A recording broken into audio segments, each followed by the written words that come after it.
What's up? What's up? What's up? Man, there's been a lot going on. Israel and America attacks Iran. Man, it's been going down. Trump told us they struck, and that Iranian leader, who we've reacted to a few times on here, apparently is one of the people that got unalive. That Iranian leader, Ali. I can't understand this how to say his last name, but we all know, you know who I'm talking about, the one that's always screaming death to America, the Iranian supreme leader. They got him, guys. They got him. They made Trump not playing.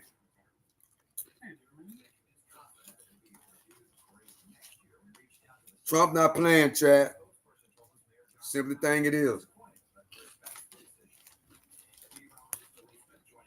Trump ain't playing.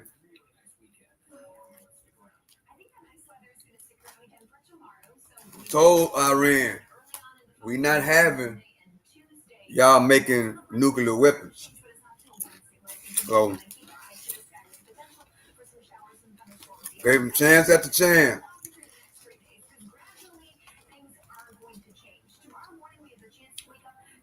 Got him out of there.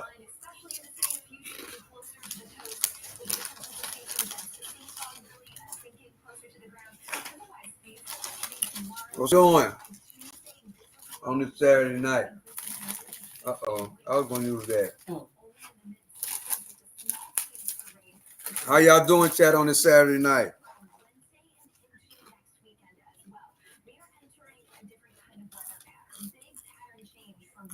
If you don't know what's been going on, what happened today, or if you've been at the rodeo or some of these events that's going on, America has struck Iran. America has struck Iran. And that supreme leader, Ali, who we see all the time, acting like he was tough and all that, they got him. They got him, chat. So here we go. We about to react. Appreciate y'all for joining me. Coming in. But America and Israel hitting Iran.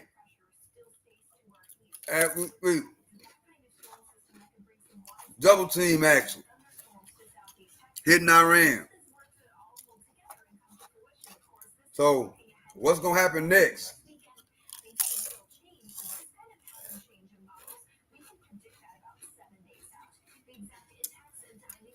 Trump ain't been playing no games. We haven't. Man, some good chips. Woo!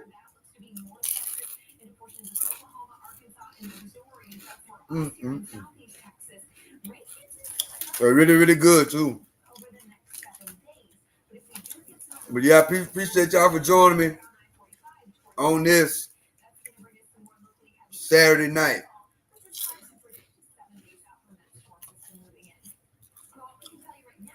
Appreciate you for joining me. One MGKR. You're gay.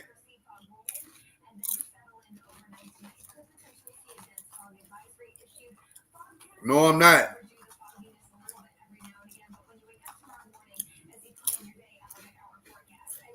Well, here we go, Jack. Let's go and start it off.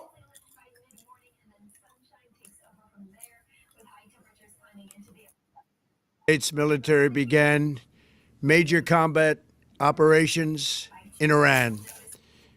Our objective is to defend the American people by eliminating imminent threats from the Iranian regime, a vicious group of very hard, terrible people. Its menacing activities directly endanger the United States, our troops, our bases overseas, and our allies throughout the world. For 47 years, the Iranian regime has chanted death to America and waged an unending campaign of bloodshed and mass murder, targeting the United States, our troops, and the innocent people in many, many countries. Among the regime's very first acts was to back a violent takeover of the U.S. Embassy in Tehran, holding dozens of American hostages for 444 days. In 1983, Iran's proxies carried out the Marine barracks bombing in Beirut that killed 241 American military personnel. In 2000, they knew and were probably involved with the attack on the USS Cole. Many died. Iranian forces killed and maimed hundreds of American service members in Iraq. The regime's proxies have continued to launch countless attacks against American forces stationed in the Middle East in recent years, as well as U.S. naval and commercial vessels in international shipping lanes. It's been mass terror, and we're not going to put up with it any longer. From Lebanon to Yemen and Syria to Iraq, the regime has armed, trained, and funded terrorist militias that have soaked the earth with blood and guts. And it was Iran's proxy, Hamas, that launched the monstrous October 7th attacks on Israel, slaughtering more than 1,000 innocent people, including 46 Americans, while taking 12 of our citizens hostage. It was brutal, something like the world has never seen before. Iran is the world's #1 state sponsor of terror and just recently killed tens of thousands of its own citizens on the street as they protested. It has always been the policy of the United States, in particular my administration, that this terrorist regime can never have a nuclear weapon. I'll say it again, they can never have a nuclear weapon. That is why in Operation Midnight Hammer last June, we obliterated the regime's nuclear program at Fordow, Natanz, and Isfahan. After that attack, we warned them never to resume their malicious pursuit of nuclear weapons, and we sought repeatedly to make a deal. We tried. They wanted to do it. They didn't want to do it. Again, they wanted to do it. They didn't want to do it. They didn't know what was happening. They just wanted to practice evil. But Iran refused, just as it has for decades and decades. They've rejected every opportunity to renounce their nuclear ambitions, and we can't take it anymore. Instead, they attempted to rebuild their nuclear program and to continue developing long-range missiles that can now threaten our very good friends and allies in Europe, our troops stationed overseas, and could soon reach the American homeland. Just imagine how emboldened this regime would be if they ever had and actually were armed with nuclear weapons as a means to deliver their message.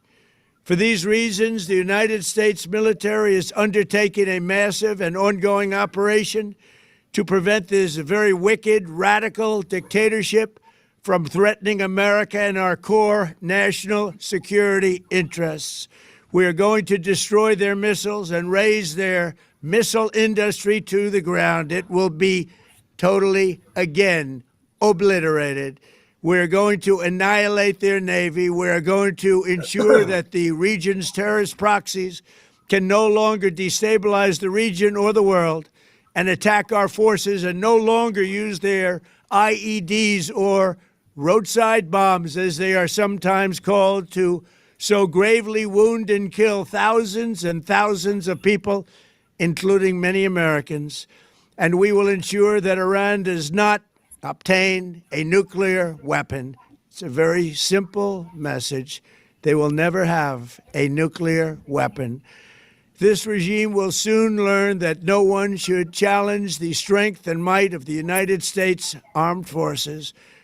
I built and rebuilt our military in my first administration, and there is no military on earth even close to its power, strength, or sophistication. My administration has taken every possible step to minimize the risk to U.S. personnel in the region. Even so, and I do not make this statement lightly, the Iranian regime seeks to kill. The lives of courageous American heroes may be lost, and we may have casualties. That often happens in war. But we're doing this not for now. We're doing this for the future, and it is a noble mission. We pray for every service member as they selflessly risk their lives to ensure that Americans and our children will never be threatened by a nuclear-armed Iran. We ask God to protect all of our heroes in harm's way, and we trust that, with his help, the men and women of the armed forces will prevail. We have the greatest in the world, and they will prevail. To the members of the Islamic Revolutionary Guard, the armed forces, and all of the police, I say tonight that you must lay down your weapons and have complete immunity, or, in the alternative, face certain death. So, lay down your arms. You will be treated fairly with total immunity, or you will face certain death. Finally, to the great, proud people of Iran, I say tonight that the hour of your freedom is at hand. Stay sheltered. Don't leave your home. It's very dangerous outside. Bombs will be dropping everywhere. When we are finished, take over your government. It will be yours to take. This will be probably your only chance for generations. For many years, you have asked for America's help, but you never got it. No president was willing to do what I am willing to do tonight. Now you have a president who is giving you what you want. So let's see how you respond. America is backing you with overwhelming strength and devastating force. Now is the time to seize control of your destiny and to unleash the prosperous and glorious future that is close within your reach. This is the moment for action. Do not let it pass. May God bless the brave men and women of America's armed forces. May God bless the United States of America. May God bless you all. Ago, when we started this show, the quote from Donald Trump was, "I believe that that is accurate," that being an Israeli assessment of Khamenei's death. Trump ain't playing, Chad. If you just now joined, Israel, U.S., and the U.S. together strikes Iran. And the leader, who we all see on TV all the time, the guy that's always screaming death to America, he out of there. Trump ain't playing. What Trump is now saying is different. He has upgraded his assessment to Khamenei is now dead. Ali Hashem. Ali Khamenei has run Iran for almost 4 decades. He is the embodiment of the Islamic Revolution. He is the second supreme leader that Iran has ever had. We don't know for sure. Now, let's assume this is true, okay? We don't know for sure what happens in Iran once Ali Khamenei is confirmed dead. Well, whenever Iran is going to announce, just in case this is true, because till the moment, as we were saying, the Iranian sources are denying that the supreme leader has been killed. And now we just saw a tweet on his account on Twitter, on X. Now, just in case this is confirmed, immediately the system is going to move the power to a council of 3, the president, the head of the judiciary, and a member of the Guardian Council. This is according to the Iranian constitution. Then the Assembly of Experts, in case they were able to convene, will have to elect a new supreme leader. But this is all, if that's how the system is designed to work. Yes. But we don't know. Chad. Khamenei been running Iran for 40 years. He's always the guy that's always saying death to America, death to Israel, death to America. This guy been saying that as long as I've been alive. And guess what? According to Trump, they got him. They got him out of there, Chad. Khamenei, however you say his name. The Iranian guy with the white beard that we all know, that always come on there, always come on TV. He's always said death to America. According to the reports, Israel and the United States have struck Iran. And that old guy who we always see with the white beard, Trump said they got him. Trump said they got him. And guess what? I believe him. Donald Trump doing his thing. He doing his thing. The point I'm making is that the system is now being tested, perhaps like never before. We don't know whether those who are supposed to elect a successor to Khamenei will be able to convene. We don't know whether the system will be able to. You know what I'm going to do? As is so often the case now, this information comes on Donald Trump's social media accounts. So this is what he posted 2 minutes ago on Truth Social. Well, Khamenei, all of this are direct quotes. It's on your screens. Khamenei, one of the most evil people in history, is dead. This is not only justice for the people of Iran, but for all great Americans and those people from many countries throughout the world that have been killed or mutilated by Khamenei and his gang of bloodthirsty thugs. He was unable to avoid our intelligence and highly sophisticated tracking systems, and working closely with Israel, there was not a thing that he or the other leaders that have been killed along with him could do. This is the single greatest chance for the Iranian people to take back their country. We are hearing that many of their IRGC, military and other security and police forces no longer want to fight and are looking for immunity from us. Damn. As I said last night, quote, now they can have immunity, later they only get death. This is a long message, so bear with us. Hopefully, Trump continues, hopefully the IRGC and police will peacefully merge with the Iranian patriots and work together as a unit to bring back the country to the greatness that it deserves. That process should soon be starting, in that not only the death of Khamenei, but the country has been in only one day very much destroyed and even obliterated. The heavy and pinpoint bombing, however, will continue uninterrupted throughout the week or as long as necessary to achieve our objective of, capital letters, peace throughout the Middle East and indeed the world, exclamation mark. Thank you for your attention to this matter, President Donald J. Trump.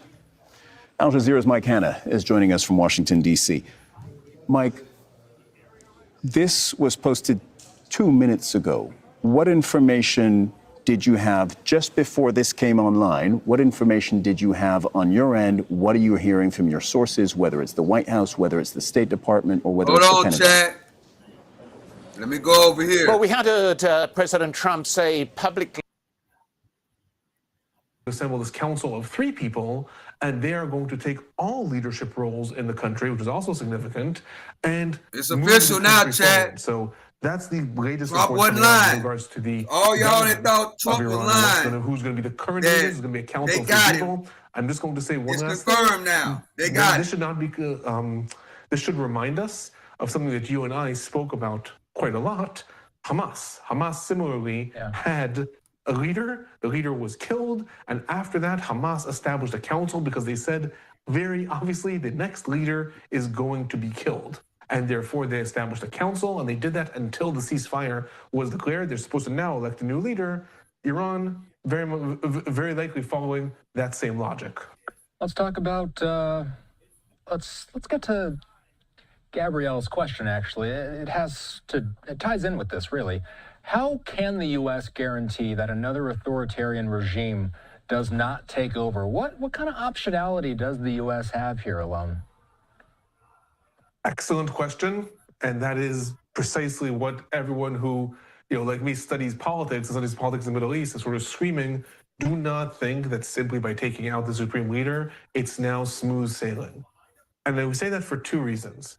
Firstly, forced regime change tends to fail. Look at Iraq, look at Afghanistan. If you look at situations across the Arab Spring where there was external intervention, again, like Libya, which is still a country that's fallen apart, forced external regimes that come from decapitation tend to fail.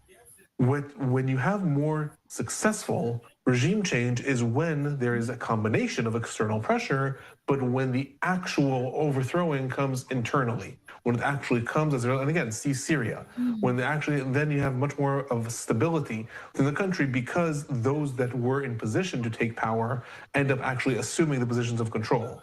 Does that mean that it will be a smooth transition to democracy? No. But that does mean that at least there'll be less of a cascade into civil war, usually, if it comes internally rather than just external decapitation. Now, when it comes to how can we ensure that it is not another authoritarian regime, I'll say it bluntly, we simply cannot.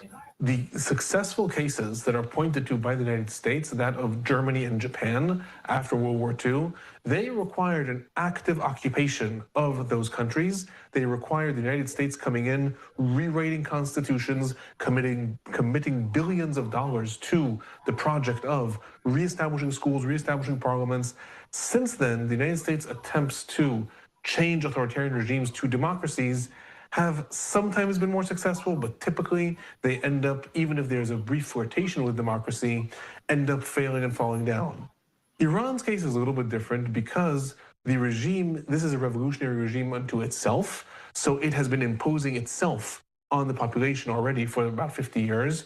And many people say maybe there will simply be a return of the previous regime, and that's where a lot of the protesters were shouting for the son of the Shah, Reza Pahlavi, to be brought back. He lives in the United States, to be brought back to Iran. And many people are speculating that Trump is hoping and planning to bring him back. And it is true, the Shah of Iran, prior to the 1979 Islamic Revolution, was a very, very big modernizer. He was a good friend, he was a good ally of Israel, an ally of the United States. He brought a lot of women's rights, he brought a lot of liberalization to the streets of Iran. At the same time, I keep on reminding people, he was also quite a ruthless dictator. He completely outlawed all opposition. All elections in the country were very blatantly fraudulent, certainly after 1953. He also took on a lot of the roles of a king, and that's one of the reasons there was public sort of disgruntlement that ended in rebellion in 1979. So bringing back the Shah is something that would very likely bring about more of a turn. However, is that not another authoritarian regime? It probably would be. So that's where we are. There's this hope that maybe there will be a democratic transition. At this point, there first has to be an overthrowing of the authoritarian regime. Then there has to be someone coming to power that wants to instill some stability. That someone, like we have in Syria right now, where there is a regime that's relatively stable, but there's no democracy. That someone has to be the one who then says, I'm going to do a transition to democracy.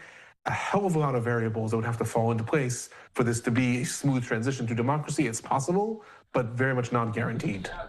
We have been tracking all these live vantage points. And by the way, for those of you who are wondering, Alon, pretty much in real time, he tracks all of these sources. He reads the news outlets in Hebrew and the news outlets in Arabic. A lot of times during these breaking news moments, we get breaking news updates. And it's because Alon can help us translate some of these things in real time. You're looking at a live look at Tel Aviv, the time about 5:40 in the morning, Israel Standard Time. So the sun also, coming up. I'm going to break in there for a second Please. and say there's a report that came out just recently saying that an Iranian drone just hit the Burj Khalifa in Dubai. Oh, that is that's the tallest building in the world. Very famous building, the tallest building in the world.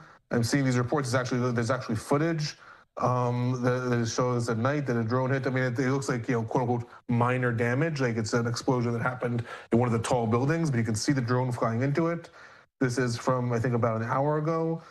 And this is also indicative of the way Iran is actually carrying this out. Iran made the statement that there are no more red lines. And I have to say, until now, without actually breaking the bank, they are living up to it. They have, no one would have expected Iran to really, they have launched attacks by now at Bahrain, Kuwait, the United Arab Emirates.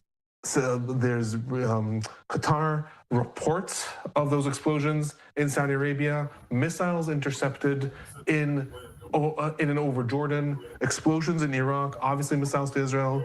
They said, all Gulf that Kane should have used a more to prove again. radioactive they didn't fire bomb. a missile at the Burj Khalifa. They're not trying to bring it down, but this is a show of intent. This is a show of all bets are off and don't make us escalate further, so to speak, is how I would read that. And I do know that, and you might be looking at the same thing I'm looking at, where basically we've seen a number of near misses, and in some cases there were nearby buildings that I know had felt the impact of Iranian drones that may have been intercepted in the area. Time will tell. We'll wait for some official confirmation from perhaps the UAE or other sources in the area.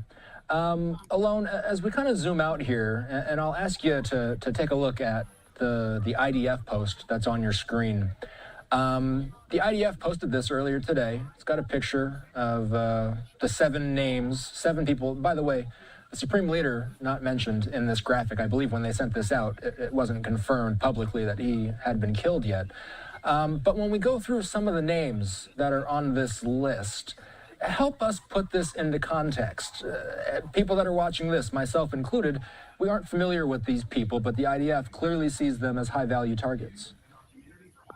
So there's a couple of different, I'm trying to pull up the list that the IDF, because the IDF published another list, also putting specifically like the titles for each and every one of them. So I want to pull that up while I'm here just to see like what the IDF was calling them. I can, if you want, while you pull it up, I'll read some of the titles because they've got it attached to us. So the Minister of Defense for the IRGC, the Chief of the Military Bureau of Khomeini, the Supreme Leader's Advisory for Security Affairs and Secretary of the Defense Council, the Chief of the IRGC, the Chairman of the SPND, the former Chairman of the SPND, and the Head of Intelligence of the Qassem Al-Anbiya Command. So 7 high-profile figures here that the IDF says they eliminated today. So among them, I'll say this. First of all, Ali Shamhani is a very, very interesting figure because he's not only the chief advisor of the High Council. We see him sort of in the top, second from the left. Second from the right. He's not only one of the chief advisors to the Supreme Leader, he was one of the main ideologues of Ali Khamenei himself. He's a close friend of Ali Khamenei. They have a good relationship. And one of the interesting facets about this is that in the past, there was an attempt to assassinate him back in June, and there were a lot of reports that he was assassinated, and all the reports said that the Supreme Leader is devastated and is ordering massive retaliations. And then it turned out that he survived the assassination attempt. After he survived that assassination attempt, he was elevated to the position of, again, I think it's the chief advisor of one of the most important councils. But really, he was sort of seen. I'm not going to go as far as to say the successor because he was not a religious figure, but he was seen as sort of the man behind the scenes, the man who really is whispering at the ear of Ali Khamenei. And the fact that he was, I'll say, finally assassinated, because there were several attempts to assassinate him back in June of 2025 and all of them failed. That was very significant, and that was one of the first things that the Israeli military put out. Then, of course, we have the IRGC commander, Mohammad Fahour. His assassination is important on 2 levels. First, there's sort of the moral level for Israel. The IRGC is one of the mechanisms that exports Iranian terrorism to proxies across the Middle East, and assassinating the leader of the IRGC unto itself, Israel is sending a message. But more than that, what we have right now is a situation where, despite all of these blows the Iranian regime has suffered, we have yet to hear, maybe things are happening under the scenes, but we have yet to hear of any defections that are happening from within the security apparatus in Iran. And that's really going to be the breaking point, because Iran has several different security mechanisms in place to ensure the survival of the regime. There's the military, the police. Then there's the Basij, that is sort of the civil defense that's in charge of actually daily suppression of any protests. And then there's the IRGC. The IRGC are by far the most loyal. They're the most loyal. They are the ones that the Supreme Leader was surrounding himself with. They're the most trusted people. They're the ones that are supposedly going to go down with the ship.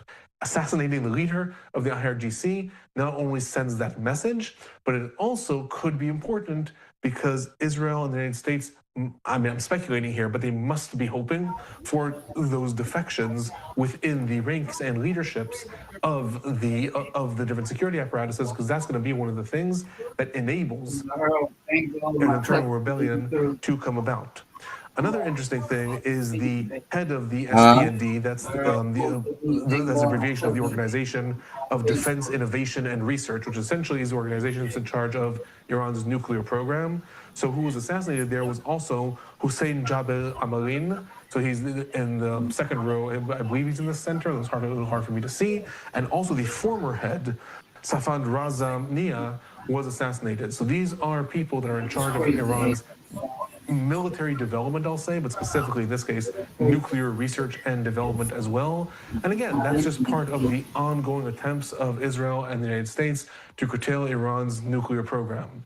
Beyond them, the other figures are, more obvious, I'll say, because they're just politicians. The defense minister, the other ministers that are in charge. But those four figures that I mentioned, they have a lot of symbolic meaning also within Iran's regime, and their assassination has a lot of symbolic meaning. Very clear that the President of the United States believes that the Ayatollah Khomeini is dead. Also noting at the end of that statement the comment that the heavy and pinpoint bombing, however, will continue uninterrupted through the week or as long as necessary to achieve our objective. Now, earlier in the day, President Trump was talking about the possibility of these strikes lasting a few days and then returning again should Iran continue its nuclear development program, as the US claims that it has been doing. But in the same interview, he also said that he could last as long as it takes to take over everything. So not very clear in terms of the president's mind whether there is a timeline in this, whether there's an off-ramp to this conflict. But now we see as well the president doubling down in that Truth Social posting, confirming reports that originally originated in Israel that the Ayatollah Khomeini has been killed in these strikes, along with a number of other senior Iranian leaders. Mike Hanna, thank you very much. I want to take this to James Bays. James, a long statement. What is your first impression of this? Well, my first impression before this statement, when we had Trump just speaking about this, was perhaps Trump was repeating what he'd been told by the Israelis, and it was the same Israeli chatter and the same one unconfirmed source. But now you've read out that long, very carefully drafted statement. Someone thought about that, someone wrote it carefully. Yes, there's some Trump flourishes in there, but it's a very well prepared statement. That certainly the way that would normally work, and the Trump administration doesn't always work the way that previous administrations have, is that would have gone through the US intelligence community. That would have gone through the CIA. There are a total of 18 different intelligence agencies in the United States. And they would, one would have thought, normally have to have quite a high degree of confidence before putting that out. Because remember the stakes here. President Trump set this as the goal of this operation. He made it clear he wanted to remove the supreme leader. He wanted people to rise up and take over control in Iran. That was the bar he set himself. So if he is wrong about this, then he's going to, it's not going to look very good. It is 21:46 GMT, and I'm going to remind all our viewers just joining us of what we've found out. Minutes ago, the President of the United States, Donald Trump, posted a long message on his social media, Truth Social, saying that the Supreme Leader of Iran, Ayatollah Ali Khamenei, a nemesis of the United States, is now dead. Those are the words of Donald Trump. The message goes something like this: he is dead. This is justice. The words of Donald Trump. This is justice for all the people whom he has hurt. He was unable to avoid our intelligence and our tracking system. And Donald Trump frames this as a chance for Iranians to take back their country. You see the message there on your screen, to take back their country.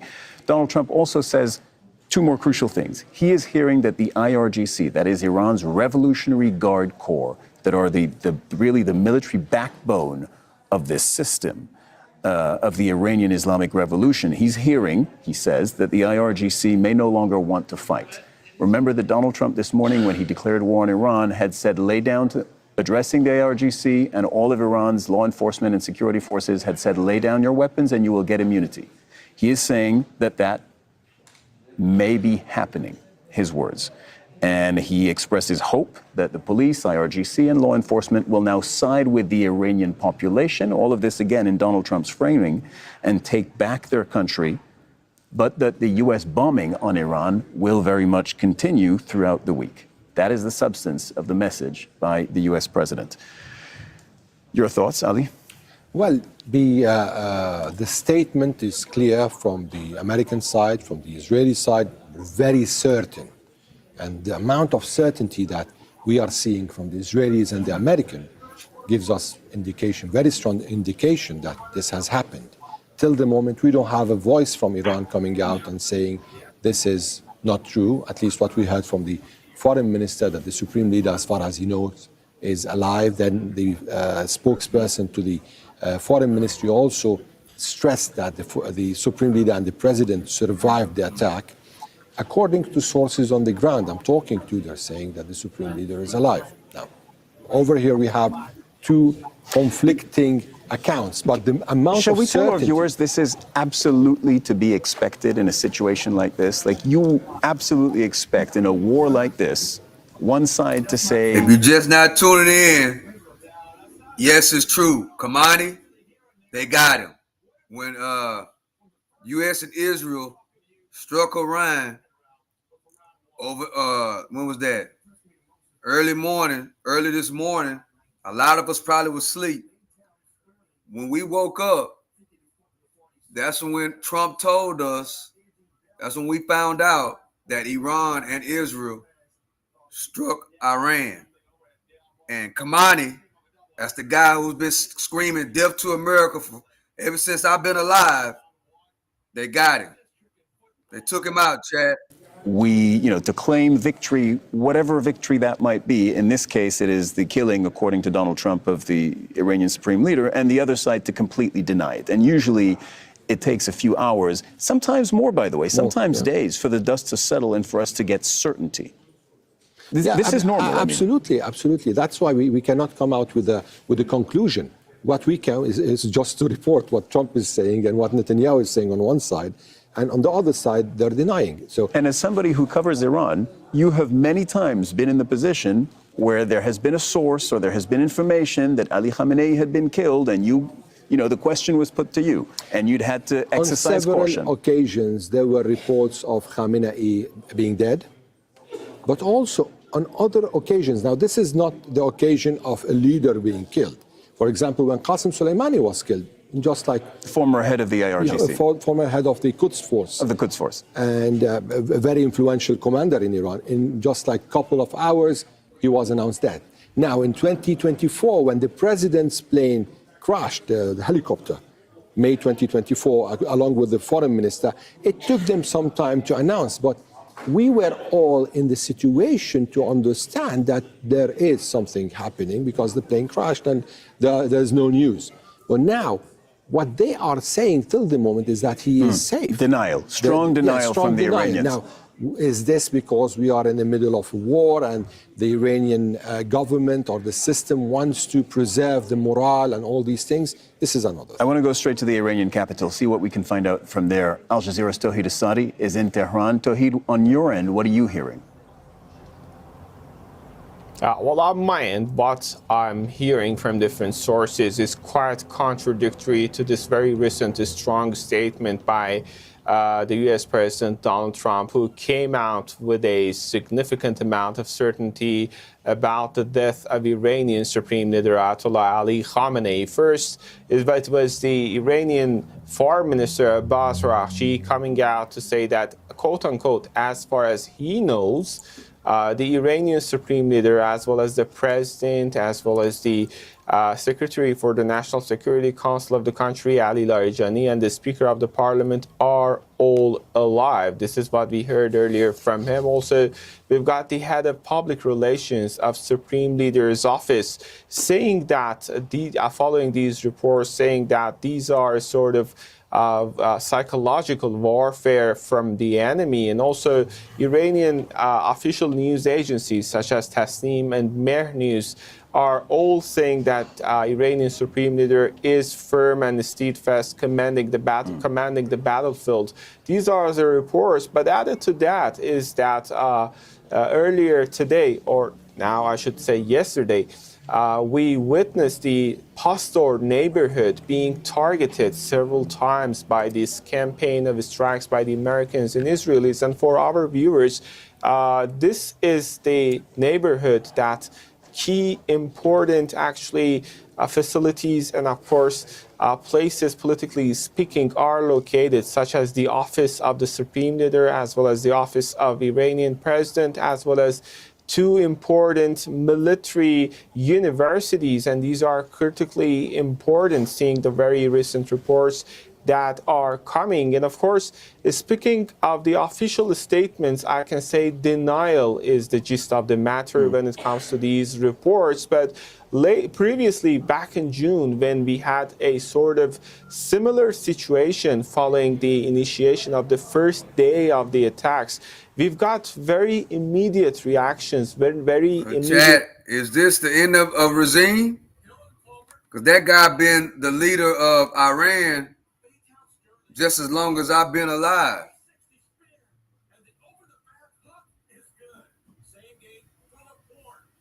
Just as long as I've been alive, that guy's been running the show in Iran. The Houthis or Hezbollah. So is it an end of an era that it starts in Iran? If you're just not joining, ground. I don't think anyone hopes you're that just not joining, chief Chad. of staff, The leader of Iran, Hezbollah, has been unalived. The guy that's been saying death to America just for as long as I've been alive, they got him. You know, they got him. So what's next? You know, that's what we gotta realize. Because Iran says that they're going to retaliate. Don't make no mistake about it. Iran say we don't need no help. We gonna retaliate on our own. So could this be a start of what a lot of people are saying, World War III? That's what we're going to see, Chad, because at Azabala, whatever his name is, Khamenei has been the leader of Iran, like I said, just as long as I've been alive. So he's been the leader for well over 40 years, screaming death to America, death to Israel. And guess what? He didn't want to dance to America's music. And Trump and Israel's leader said, no, we can't have no more of you, man. We got to get you out of here. And that's what they did. That's exactly what they did this morning, Chad. By the way, let's show this. You and I were talking about those unconfirmed reports about the Burj Khalifa earlier in the hour. This doesn't have exactly to do with the same building, but Reuters has this saying the Dubai airport and the iconic Burj Al Arab Hotel was damaged in an Iranian missile strike. We'll continue to work the news wires. We'll see if we do see anything out there about the Burj Khalifa, but I wanted to make sure we brought this on air. Speaking of Dubai, Justin has this question. Justin's in Nebraska. Says, why is Dubai in the mix? There, many thanks. Stay with us and we'll talk to you a little bit later throughout the morning. You're watching our continuing coverage of the joint Israeli and US strikes on Iran. I'm Darren Jordan. With him, specifically the four or the rest and the, let's say, a majority who normally at the time of aggression are trying to unite around the flag. And this somehow, whether this is Islamic Republic or a different political system, this has been the classical, let's say, reaction from Iranian society toward any external aggression. So I'm a bit hesitant about this, that this will result in a, let's say, public, uprising against the current system, because people know that such kind of condition can result in more instability and insecurity in the country. Specifically, the other examples in the region, like what Israel did towards Syria, is also a lesson that Iranian people are trying to integrate into this current situation. And I think maybe the majority of the population in the country will try to avoid that scenario in order to make sure that the country will not, enter into a stage which sees more volatility as well as, let's say, more instability. All right, Abbas Aslani, many thanks for your time. Thank you. Hey, what's up, UK? Good to be with you. Appreciate you. Thank you for Now, the United Nations Secretary General has described the US-Israeli attacks and the Iranian response as a grave threat to international peace and security. Antonio Guterres was speaking during an emergency meeting of the UN Security Council. China was one of the countries that called for that emergency UN meeting. Let's speak to Al Jazeera's Katrina Yu, who joins us live from the Chinese capital, Beijing. Katrina, so China has voiced deep concern over these airstrikes. What more have Chinese officials been saying? That's right. Well, China is one of the few major economies in the world that has a strong and robust relationship and trading relationship with Iran, despite U.S. sanctions. It's one of the largest buyers of Iranian oil, and it was seen by many as economically propping up the regime through this purchase. Now, China is watching this entire situation very closely. It's released a statement saying that it's deeply concerned. It says that Iran's territory, its security should be respected. It has called for an immediate halt to these attacks, a return to the negotiating table in order to preserve the stability of the Middle East region. By Israel and America. That is really what China is most concerned about, this spiraling out of control, affecting other countries and ultimately disrupting the global energy market, one on which Beijing really relies on. I think there's another reason too why China is watching this situation very closely. For many years, Beijing has been trying to build a more multipolar world, one where the United States has less influence, and it sees the regime in Tehran as a vital counterbalance against the US and its allies. Ultimately, if there is a toppling of the regime or a change of the government there, what this could do is reshape global alliances, and it could do this in favor of the United States and not China. All right, Katrina Yu there, live for us in Beijing. Katrina, thank you. Well, Iran's Revolutionary Guard has announced what it calls its most intense offensive operation to date, saying it'll target Israeli and US military bases in the Middle East. Let's go back to Al Jazeera's Tahir Asadi. He joins us live from Tehran. So, Tahir, just tell us a bit more about these latest threats coming out of Iran.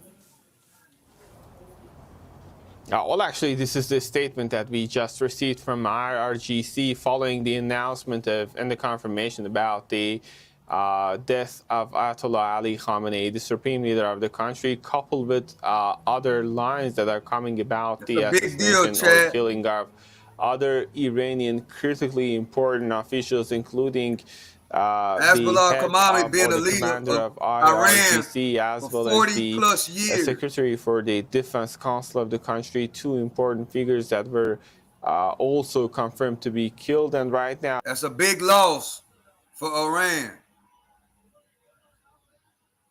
That man been the leader and commander over Iran for over 40 years. Iranians, when it presidential election, when many took to the streets for months claiming the election was rigged. The country faced socio-political tension and economic devastation as Western sanctions devastated its economy. Barack Obama's presidency raised hopes for improved ties. In 2015, Khamenei authorized then-President Hassan Rouhani to sign a nuclear deal with world powers, most notably the United States, under which Iran agreed to reduce its uranium enrichment in exchange for the lifting of Western sanctions. But the US withdrew from the agreement in 2018 under President Trump. Khamenei then directed officials to accelerate Iran's missile and nuclear programs. Wait, hold up, Chad. Let me rewind this a little bit. The United States this is real educational. Is what brought Khomeini to power in 1979. Strikes. You talked about that 8-minute speech he gave on X. And what do you make of the Iranian response, Thomas? They could seize the institutions of power in Iran. That's unlikely, but that's what Trump is gambling on. If it happens, then you will see an entirely different political order. Well, we really don't know what's going to happen, but I know Trump told the Iranian people, you need to go on and take your country right now while you got the chance. Because this guy who's been the leader of Iran long as I've been alive is unalive. They took him out. This is the guy that's been screaming death to America forever. And they took him out. So now Donald Trump said, Iranian people, this is the perfect time to take your country back. So we're going to see what's going to happen after this. In Iran, But if not, it will be more repression for years to come. Yeah, that's an interesting point you make, Thomas. I mean, there are growing fears, are there not, that Trump has opened the door to this war and regime change in Iran without really knowing what's going to be the political outcome of this war. Look at US involvement in places like Libya, Iraq, Afghanistan. I mean, those campaigns didn't go well at all for the US. Could the same happen in Iran? Political chaos and even civil war. Yeah, but you're talking to an official who literally worked through every single one of those and can give you an enormous amount of detail of what went wrong and why. The lesson that Trump draws from those experiences: do not use ground troops. And what that means is somebody else has to deliver the regime change for you. So this is a gamble that this popular revolution will actually happen. So yes, he's avoiding the mistakes of Iraq, of Libya, of Afghanistan. The question is whether he's just making different mistakes this time. But he's been lucky. And, you know, he thought of his first election in 2016. People talked about it as if you were drawing to an inside straight in poker, which is a 11-to-1 odds against. So highly unlikely. He's going to try to draw an inside straight on this one. And so far, he's been lucky with what happened today. He's got to turn over a couple more cards, but he thinks he probably has a good chance of pulling it off. We'll see if that guess is correct. We will indeed. Thomas Warwick there, live in Washington, D.C. Thomas, many thanks for your time. Thank you for talking to Al Jazeera. You're welcome. Let's bring in Al Jazeera's correspondent Raisal Serdar again. He's reported extensively from Iran and joins us again on set to unpack these latest developments. Raisal, so we're saying there, confirmation that the Supreme Leader Ayatollah Ali Khamenei is dead. Talk to us quickly, for those viewers who are just joining us here with this breaking news, about the significance of the Supreme Leader's death and what it actually means for the country.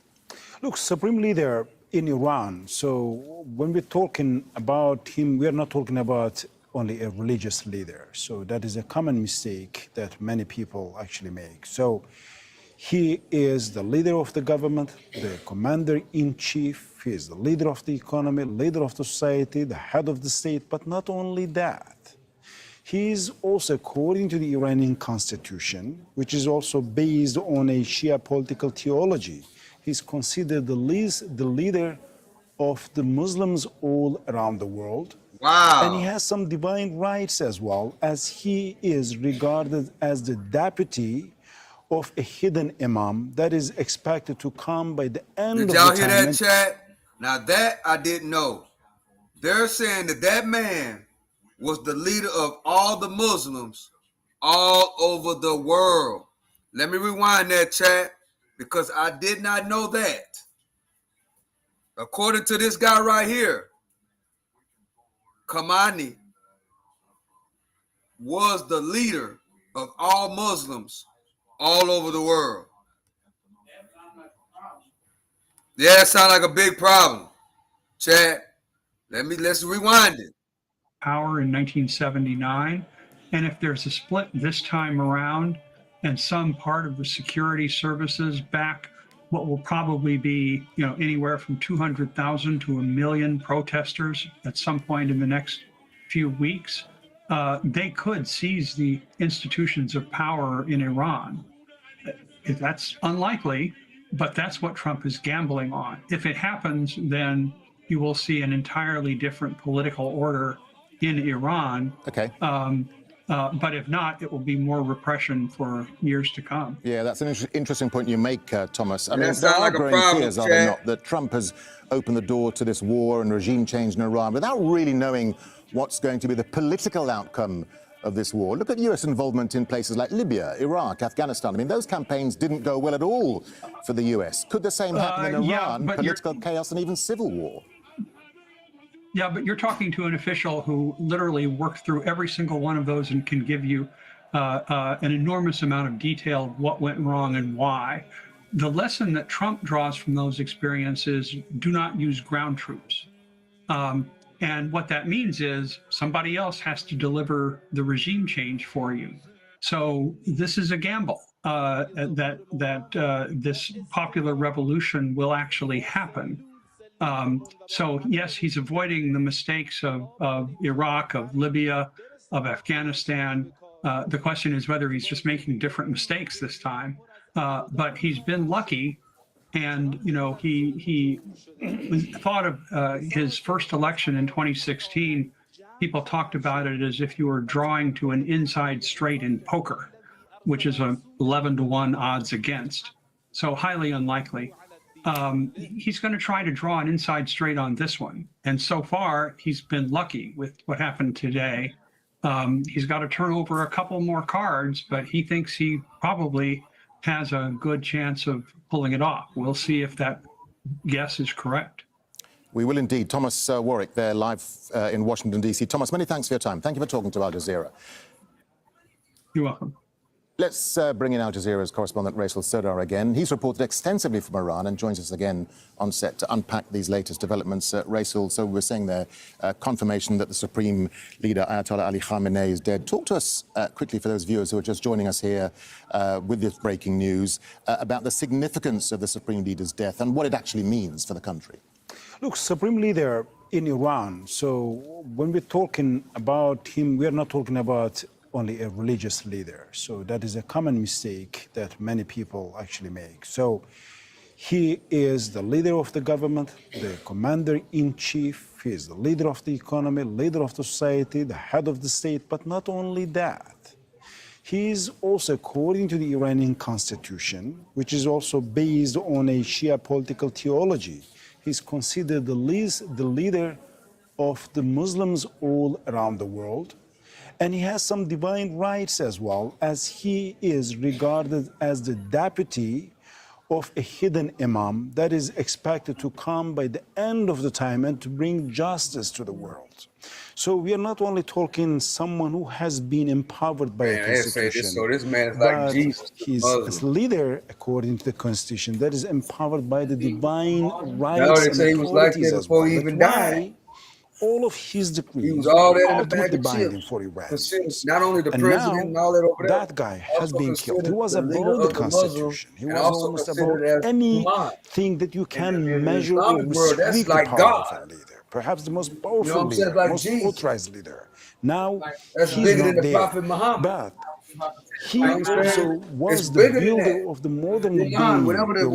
So the first supreme leader of Iran has stayed there for 10 years, but 8 years of that time passed with a war with Iraq, so he could not reshape or rebuild institutions. But Ali Khamenei, for 37 years, have simply rebuilt in Iran. Just a quick final thought from you, Raisal. I mean, you were telling us earlier that the Islamic Revolution is deeply embedded in Iranian politics, in the institutions and the society of the country.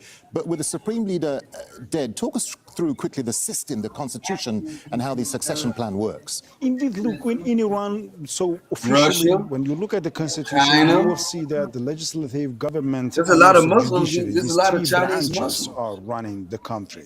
Russians, particularly after the Iran-Iraq war, and when Ali Khamenei came to power, what he has done was to build more and more of the councils that are the parallel bodies and extremely powerful, in some cases more powerful than the governments, in some cases more powerful than the judiciary, and more powerful than the legislative. So one of that councils is the Assembly of Experts, so 88 members that are being elected by people, but each of the member has to be vetted and given a kind of authority by the Guardian Council. So these 88 members of that Assembly of Experts are going together and having a true discussion who to be the next leader. There are two things here. First, that Ali Khamenei, before his death, has provided 4 names. That is one of the scenarios. Another scenario is that during an interim time, there will be a council of 4 people who is going to run country until the new leader is elected. All right, Raisal, we have to leave it there. Many thanks. Stay with us and we'll talk to you a little bit later. The U.S. intelligence is saying, you're watching our continuing coverage of the joint Israeli and U.S. strikes on Iran. I'm Darren Jordan. Iran's Revolutionary Guard has announced what it calls its most intense offensive operation to date, saying it'll target Israeli and U.S. military bases in the Middle East. The statement comes after Iranian state media confirmed the death of the country's supreme leader, Ali Khamenei. The head of Iran's Revolutionary Guard and a top security advisor have also been killed in the attacks. The strikes mark a significant escalation in tensions between Iran, the United States and Israel and come amid ongoing discussions over Iran's nuclear program. Well, Iranian state TV read out a statement from the country's Supreme National Security Council announcing Ayatollah Khamenei's assassination. Bismillah ar-Rahman ar-Rahim. In the name of God, the noble soul of Imam Khamenei, leader of the great nation of Iran. Oh, here you go. Military intervention in Iraq in 1991 that significantly weakened Iran's arch-enemy, Iraq's President Saddam Hussein. Until the new leader is elected. All right, Russell, we have to leave it there. Many thanks. Stay with us and we'll talk to you a little bit later throughout the morning. You're watching our continuing coverage of the joint Israeli and US strikes on Iran. I'm Darren Jordan. Iran's Revolutionary Guard has announced what it calls its most intense offensive operation to date, saying it'll target Israeli and US military bases in the Middle East. The statement comes after Iranian state media confirmed the death of the country's supreme leader, Ali Khamenei. The head of Iran's Revolutionary Guard and a top security advisor have also been killed in the attacks. The strikes mark a significant escalation in tensions between Iran, the United States and Israel and come amid ongoing discussions over Iran's nuclear program. Well, Iranian state TV read out a statement from the country's Supreme National Security Council announcing Ayatollah Khamenei's assassination. Bismillah ar-Rahman ar-Rahim. In the name of God, the noble soul of Imam Khamenei, leader of the great nation of Iran, the freedom seekers of the world, and the Islamic nations have joined trapped in a country that hates me, and reached that makes the world hate us. Wish of martyrdom in the holy month of Ramadan. Today, Oh, Iran, then they killed him the during Islamic Ramadan. nations, and freedom seekers in the world are grieving the evil attacks by the criminal Americans and wicked Zionists. Joseph Smith, you're absolutely Both correct. the bloodthirsty enemy, who are intentionally oppressive, should know the awakened hearts of this world have found their way. And although these martyrdoms are costly for Iran and the Islamic world, it makes them more resistant and determined. And undoubtedly, the martyrdom of a personality of such great stature will begin a great uprising in the fight against the world's oppressors. Well, the developments are unfolding as a joint US and Israeli aerial campaign's been targeting Iranian military and government sites. Iranian media have reported more explosions in the capital, Tehran. In response, Iran has launched missiles and drones towards Israel and US military bases in the region. In a moment, we'll be getting the latest from Tehran on the announcement of the Supreme Leader's death. But first, Victoria Gatenby takes a look back at the life of Ayatollah Ali Khamenei. Born into a clerical family, Ali Khamenei studied at the religious seminary in Qom under the most prominent Shia scholars of the day, including Ruhollah Khomeini, who would later be the leader of the Iranian Revolution. Influenced by Khomeini's revolutionary ideas, Khamenei actively participated in anti-monarchy protests starting from 1963. He became a leading figure in establishing a new Iran after the monarchy was deposed in 1979. When the Iran-Iraq war broke out in 1980, the young Islamic Republic was struggling to establish itself, both domestically and internationally. In 1981, Khamenei, a fiery orator in support of Khomeini, won the presidency.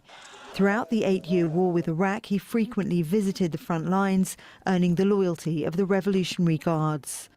Iran was internationally isolated and economically devastated when Ayatollah Khomeini died in 1989. Hashemi Rafsanjani, one of the Islamic Republic's founding fathers, urged the Assembly of Experts to appoint Khamenei as the new supreme leader. I told Mr. Hashemi Rafsanjani that I would not accept this. I believe I do not deserve this position. Perhaps you and I know this. This would be symbolic leadership, not real leadership. But his leadership has been anything but symbolic. In the early 1990s, Khamenei focused on reviving Iran's economy. Iran began to reclaim a broader regional role after American military intervention in Iraq in 1991 that significantly weakened Iran's archenemy, Iraq's President Saddam Hussein. In 2003, the United States invaded Iraq again and deposed Saddam Hussein, giving Iran the opportunity to establish allied groups in Iraq. When the Arab Spring erupted in 2010, Iran supported Syrian President Bashar al-Assad's military suppression of the opposition, and its influence expanded in Syria, Iraq, Lebanon and Yemen, which Iran refers to as the axis of resistance. At home, Khamenei favoured conservative presidents throughout his tenure, but he frequently found himself at odds with presidents in a power struggle. Khamenei's leadership faced its strongest challenge during the 2009 presidential election, when many took to the streets for months claiming the election was rigged. The country faced socio-political tension and economic devastation as Western sanctions devastated its economy. Barack Obama's presidency raised hopes for improved ties. In 2015, Khamenei authorized then-President Hassan Rouhani to sign a nuclear deal with world powers, most notably the United States, under which Iran agreed to reduce its uranium enrichment in exchange for the lifting of Western sanctions. But the US withdrew from the agreement in 2018 under President Trump. Khamenei then directed officials to accelerate Iran's missile and nuclear programs. In 2020, the United States assassinated Qasem Soleimani, a staunch Khamenei supporter and commander of Iran's Quds forces, further deteriorating Iran's relations with the West. Amidst the economic crisis, discontent continued in Iran. In 2022, nationwide protests against Mahsa Amini's death in police custody after she was accused of violating the mandatory hijab laws were one of Khamenei's biggest challenges. After the Hamas-led attack on October 7, 2023, Israel targeted Iranian officials, including its embassy in Damascus, in April 2024. Iran responded by launching hundreds of drones into Israeli territory. In the following months, Israel assassinated Hamas's political bureau chief, Ismail Haniyeh, in Tehran and killed Hassan Nasrallah, the Secretary General of Hezbollah and Iran's most important ally in the region. Iran retaliated by firing nearly 200 ballistic missiles at Israel. A ceasefire was implemented after 12 days. Khamenei called for regional cooperation to stop Israel. The policies adopted by our enemy are to sow the seeds of division and sedition, to drive a wedge among all the Muslims. They are the enemies of the Palestinians, Lebanese, Egyptians, Yemenis, Syrians and Iraqis. Tensions flared up again after protests broke out in Iran in December 2025, first against the plummeting currency, then anti-government protests spread across the country. President Trump said he would attack Iran if it executed hundreds of protesters. Washington began a rapid and large-scale military build-up in the region, and Ayatollah Khamenei warned that any military conflict would not be contained within Iran's borders. To anyone who seeks to attack, the Iranian nation will deliver a strong blow.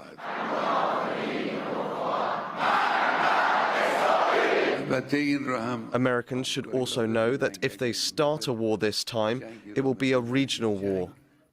Weeks of diplomatic effort to de-escalate followed, with Oman mediating 3 rounds of indirect talks between the US and Iran. Iran had proposed a deal authorized by Khamenei, but on the eve of further talks, Israel and the US attacked Iran. With the assassination of Ayatollah Khamenei, Iran now stands at a historic crossroads, facing a future without the man who had guided the nation through turbulent times for decades. Well, we have a team of correspondents. Well, we found in our chat that man was very, very powerful. Basically, in my opinion, you know, they put him on a level damn near like Jesus leader Christ. Had been killed, or if he was referring to American intelligence in any regard. The intelligence, as you said, Darren, was correct. That primary narrative, however, by by the Trump administration and senior White House officials over Operation Epic Fury, and the objectives of that operation have not been unchanged. The Trump administration has framed this military operation in conjunction with the Israeli military as necessary to protect American forces in the region, to serve as a deterrent to Iranian threats, and to contain Iran's nuclear ambitions. President Trump has also framed this moment as an opportunity for Iranians themselves, appealing to the Iranian people to take control of their government. And at the moment, it is unlikely, not to mention the fact that we are about 30 minutes before midnight and the city of Washington has gone quiet at the moment, but it is unlikely that the president himself, President Trump, or anyone in the White House will be walking back those operational objectives, given that this is still very much underway. Yeah, Mani, and what does this now mean then for Trump and the war? I mean, does Trump now claim victory and bring combat operations to an end, and perhaps use the Venezuela model going forward, where you institute behavioral change in an existing regime? Several things to unpack in that question, Darren. I think it's important that you mention the Venezuelan angle here. On the one hand, there is certainly a victory lap that President Trump is likely to be taking here, but there's a lot of questions that President Trump and the Trump administration has to answer come morning, and certainly on Monday when Congress convenes, and we're likely to see a vote on the War Powers Act, given that there's so much pushback at this point from members of Congress who feel as though the Trump administration is simply disregarding the U.S. Constitution, which is very clear on what branch of government has the authority to declare war, and it is not the executive. It is indeed Congress that has the authority to declare war. You know, President Trump, despite not being a traditional politician, is very savvy when it comes to politics, and he's very savvy when it comes to the use of social media and the use of television. I think President Trump understands perfectly that a prolonged conflict would not be wise optically, given the fact that midterm elections are coming up in November. President Trump, at this point, if his ultimate objective here is lasting regime change, he has to be able to convince the American people, he has to be able to convince his own base that that regime change will serve U.S. interests. The idea of having boots on the ground, American soldiers actually fighting a on-the-ground war in Iran, is very unlikely because of the optics here. If for no other reason, it would look very bad for servicemen and women to be returning to the United States in American flagged draped coffins. So it is unlikely that President Trump would be pursuing a prolonged conflict. But again, this is a moment where we can see that this is a big political risk that President Trump is taking here, and the outcome of this, whether or not he can convince the American people that what he's pursuing, these larger objectives, are going to serve U.S. interests, will be are really the test of this gamble that the president is taking here. Mani, just a final thought to you, just to touch a bit more on the U.S. domestic politics and the response to the airstrikes. I mean, senior members of his MAGA base have already come out and said, look, this is not what we voted for. And as you've just suggested, some members of Congress have said they were not consulted before the strikes against Iran.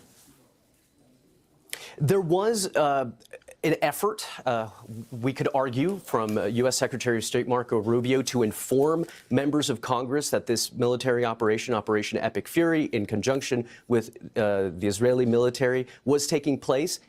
But that announcement, that sort of information being given to Congress, was taking place as the operation was already taking place, right, in real time. So two things here. On the one hand, lawmakers on Capitol Hill, mainly Democrats, who are criticizing the Trump administration for sidelining the U.S. Constitution, saying that we're not taking in consideration that this wasn't a transparent operation, and that it is illegal for the Trump administration to be declaring war when it is Congress that solely has the right to do so. So on Monday, we're likely to see that debate take center stage. But you mentioned something far more important ahead of the U.S. midterm elections taking place in November, and is whether or not President Trump is going to be able to rein in his base and convince them that he hasn't betrayed them, when in fact it was the Trump campaign in the last election that had sort of rallied a base around a promise of no more foreign wars, of no more quagmires in the Middle East, and no more American servicemen and women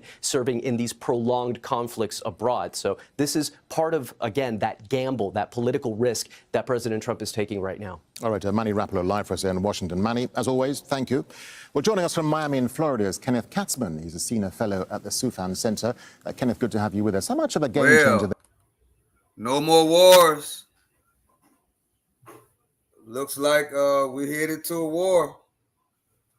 He did say no wars, staying out of foreign business and America first, as somebody said in the chat. Who is that? Who said that in the chat? Where you at? Like the first Avenger said, can't wait for the mental gymnastics MAGA will perform to make excuses why A, Trump broke another campaign promise, no new wars, and B, it would be America first.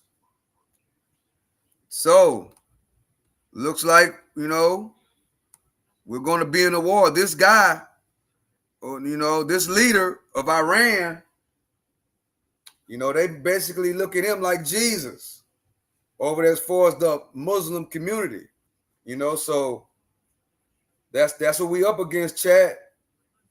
And that's the news of today.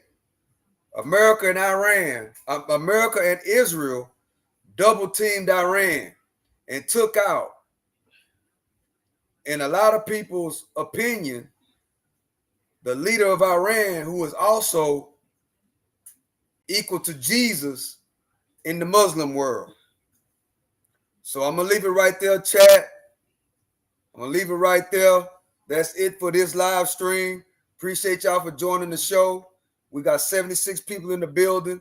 We need all 76 people to subscribe to the channel right now at this time. Appreciate y'all for joining. If you have not subscribed, subscribe to the channel and put on all post notification bells so you will be notified whenever we rock a show, so you'll be aware of what's going on.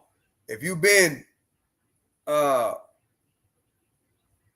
the rodeo or whatever, just know that Israel and the United States have double teamed and attacked Iran and took out one of the most powerful, not just leaders, one of the most powerful Muslim figures that we've known in today's world. And a lot of people's opinion, that guy who they took out, that Iranian leader was the leader in the Muslim world. In other words, he was equal to Jesus. So are we headed into a bigger thing than what's going on right now? Are we headed to real World War III? We're going to find out with the coming days. Iran has put everybody on notice. We're coming to attack. The attack that Trump did was unconstitutional. They're saying it was illegal. So we're going to see what's going to happen next. So stay tuned. Make sure you put on the notification bell so you subscribe to the channel so you know when we go live. So with that being said, chat, I love and I appreciate y'all. Appreciate everybody for coming and putting in their 2 cents. It is well appreciated. Appreciate y'all for coming and rocking with me on this show. We rocked another show. We got some information out. We got some other people's opinion on what they think. So let me know, chat, in the comment section. Let me know what you think. Replay game. Let me know what you think. Drop a comment. Let me know what you think about what just transpired within the last 24 hours and what's going to happen the next 24 hours. The thing is, chat, as we see all these countries being attacked by these bombs, it's going to be a day and time when we're going to see those type of bombs over here in America. We have been blessed. We don't know what it feels like for bombs to start hitting America like we see in all these countries overseas. You know, look, they're looking in the skies now. Like a government look at that chat. And they're also looking in the it skies right has now. a leader, it's organized, it's it's well respected, over there. Is well known, and actually it they're has looking the in the support skies of the lawmakers in United States Congress. Seeing if they see any missiles. We in America, we are blessed. We don't have to worry about what we haven't been.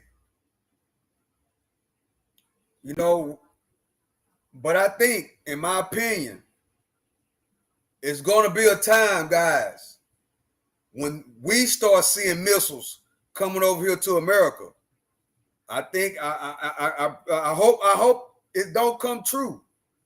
But all the stuff that's been going on, it's 2026 now, with all this technology and all this AI. You know, and a lot of these countries, they have a lot of wealth. They have a lot of intelligence when it comes to AI.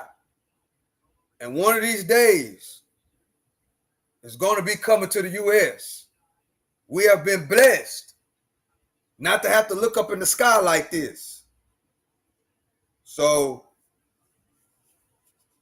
I pray that I'm wrong, but it's looking like we're getting closer and closer to America getting attacked. So with that being said, Chad, we are being distracted by a whole lot of things. But what we don't know is why. Why we are being distracted by so many things. Meanwhile,